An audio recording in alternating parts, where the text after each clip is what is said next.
Alors voilà, Charles s'est retrouvé enfermé dans une petite pièce. Il ne savait pas ce qui s'était passé. C'est alors qu'il a vu une porte. Il s'en est approché et a essayé de l'ouvrir, mais elle était fermée à clé. Il y avait 3 boutons. Sur l'un des boutons, il y avait un cercle. Sur le deuxième, un triangle. Sur le troisième, un carré. Charles ne savait pas lequel ouvrait la porte. Mais heureusement, il y avait un mot. Il disait 12, 4, 8. Sur quel bouton devait-il appuyer pour sortir ?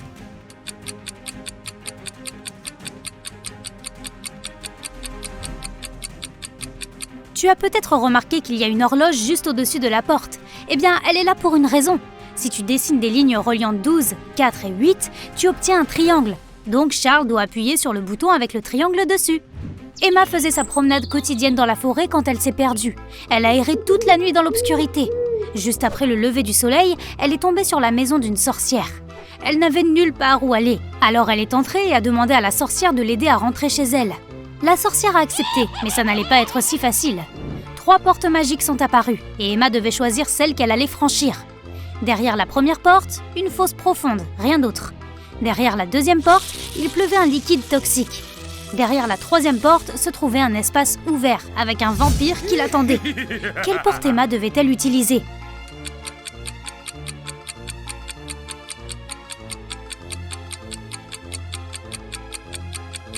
Le soleil était déjà levé, du coup le vampire allait forcément disparaître pour se cacher dans l'obscurité.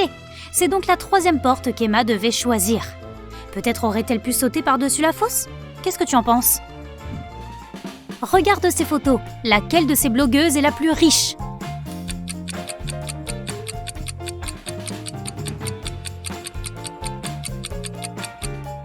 La deuxième, regarde combien de likes elle a, 17 000, alors que la première n'en a que 7 000. Un des fils de Monsieur Smith, Jojo, a été enlevé. Quelques heures plus tard, Monsieur Smith et son fils cadet, David, ont reçu une lettre. La lettre disait que s'ils voulaient revoir Jojo, ils devaient réunir $1 million en liquide et l'apporter dans une petite cabane dans les bois. Monsieur Smith et David ont décidé d'obéir et David a apporté l'argent seul dans les bois. Mais ça ne s'est pas passé comme prévu. David a dit qu'en chemin vers la cabane, quelqu'un s'est approché de lui par derrière, l'a frappé et a volé l'argent. Il y a eu une enquête et un détective a demandé à David à quoi ressemblait le voleur. David a répondu qu'il avait les cheveux foncés et qu'il portait un sweat à capuche rouge avec un logo noir. Le détective a immédiatement découvert qui avait enlevé Jojo. Sauras-tu le deviner ?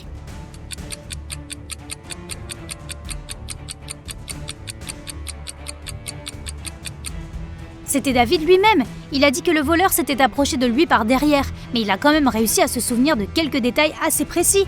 Il a tout inventé. Abigail voulait offrir à sa mère le meilleur cadeau d'anniversaire de tous les temps. Le problème, c'est qu'elle n'avait pas d'idée. Elle a donc décidé d'ouvrir l'ordinateur de sa mère et de consulter son panier d'achat en ligne afin de voir ce qu'elle avait mis. Quand sa mère partit au travail, Abigail s'est glissée dans son bureau et a allumé l'ordinateur.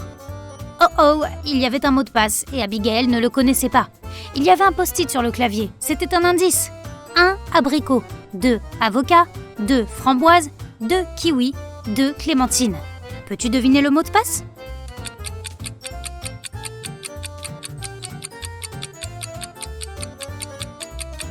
Chaque chiffre représente une lettre du mot correspondant. 1 abricot signifie la première lettre de ce mot, donc A. Ensuite, on obtient V, R, I et L. Le mot de passe est avril. Eh ben, sa mère aime vraiment les fruits. Une dame avait fait des achats et quitté le magasin juste après avoir payé. Quelques minutes plus tard, elle est revenue car elle avait oublié son portefeuille à la caisse. Mais le portefeuille avait déjà disparu. Elle a appelé la police pour signaler le vol. Un inspecteur est donc venu interroger les personnes qui se trouvaient dans le magasin à ce moment-là. Sophia, la caissière, a dit qu'elle n'avait pas vu le portefeuille après le départ de la dame. Robert, un pilote qui faisait lui aussi des courses dans le magasin, a dit qu'il n'avait pas pu voir le portefeuille, car il n'avait pas ses lunettes. Marc, un paysagiste, a dit qu'il se trouvait dans une autre partie du magasin et qu'il n'avait donc rien vu. Alors, qui a volé le portefeuille ?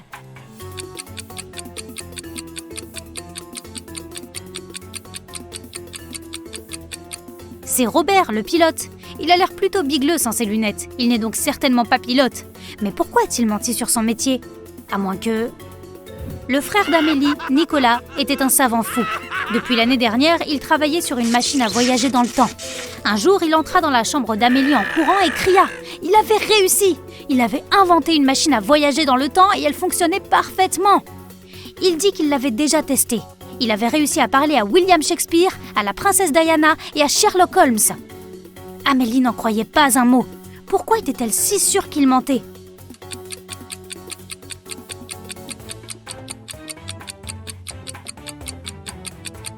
Même si Nicolas avait vraiment inventé une machine à remonter le temps, il n'aurait pu parler qu'à des gens ayant vraiment existé.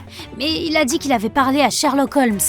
C'est un personnage littéraire, de séries télé et de films. Il est vraiment partout, ce détective. Une femme a appelé la police pour lui signaler qu'on l'avait dévalisée.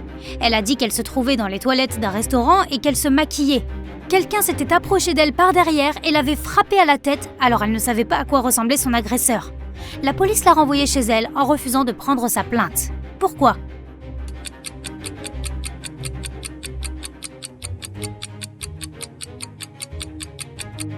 La femme était en train de se maquiller, elle devait donc se regarder dans le miroir et elle aurait certainement vu quelqu'un approcher derrière elle.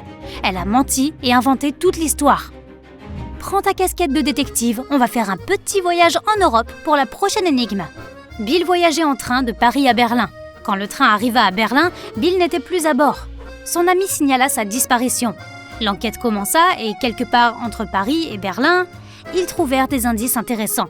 Des traces de pas, très probablement ceux de Bill, et à quelques mètres, ses bagages. Un inspecteur retrouva la personne qui était assise à côté de Bill dans le train. Son nom était Sam. Il dit que Bill n'avait pas de billets. En voyant le contrôleur arriver, il avait décidé de s'enfuir. Il avait jeté sa valise hors du train, puis il avait sauté.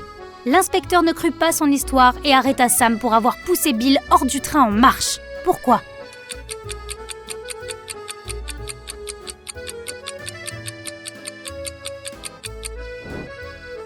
Regarde dans quelle direction allait le train. Si l'histoire de Sam était vraie, la valise aurait dû être derrière les traces de pas de Bill, pas devant. Sam avait poussé Bill hors du train et avait jeté sa valise ensuite. Madame Anderson était rentrée du travail au milieu de la journée parce qu'elle avait oublié des documents importants chez elle. En entrant dans sa chambre, elle vit son mari allongé sur le lit. Il y avait un secouriste à côté de lui. Monsieur Anderson était sans connaissance et le secouriste expliqua qu'il avait été empoisonné. Heureusement, il avait eu le temps d'appeler le SAMU avant de s'évanouir. Madame Anderson verrouilla immédiatement la porte et appela la police. Elle dit qu'il y avait un faux secouriste chez elle et qu'il avait empoisonné son mari. Comment le savait-elle ?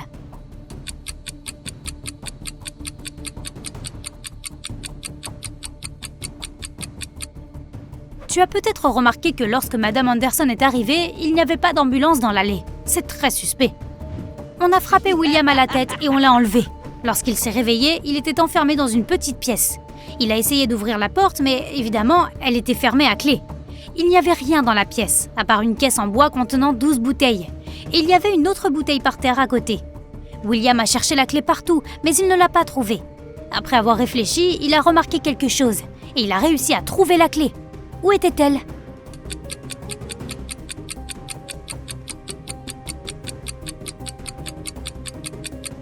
Regarde la bouteille sur le sol, c'est exactement la même que les autres. Mais étrangement, elle semble se trouver plus bas qu'elle ne devrait. Il devait y avoir un faux fond dans la boîte, et c'est là que se trouvait la clé. Plusieurs femmes ont disparu dans une petite ville. La police a cherché pendant des mois, mais n'a pas réussi à trouver une seule trace d'elle. Un jour, un inspecteur a eu de la chance. Il a vu une silhouette à capuche qui correspondait à la description de l'une d'elles, l'a suivie et a trouvé l'endroit où les femmes étaient détenues. Mais quand il est entré, il n'y avait que 3 femmes. Toutes ont dit qu'on les avait enfermées dans cette petite pièce. La première femme a dit qu'elle s'appelait Emily. Elle avait passé environ 1 an dans cette pièce. La deuxième femme, Aria, a dit qu'elle était là depuis environ 6 mois. La troisième femme a dit qu'elle s'appelait Brigitte et qu'elle était enfermée ici depuis environ 2 mois. Peux-tu deviner qui ment ?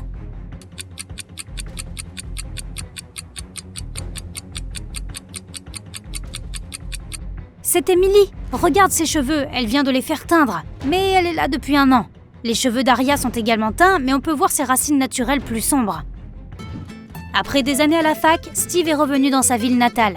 Il a retrouvé 2 de ses vieux amis, Dylan et Harry. Tous les 2 lui ont dit qu'ils étaient maintenant des blogueurs célèbres. Pour le prouver, ils lui ont montré des captures d'écran de leurs vidéos les plus populaires. Steve les a regardées et a pu constater qu'un de ses amis mentait. De qui s'agissait-il et comment Steve l'a-t-il su ?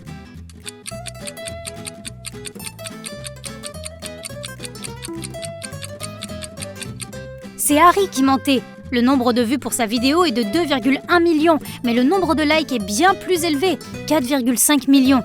C'est impossible, ou tout au moins très suspect.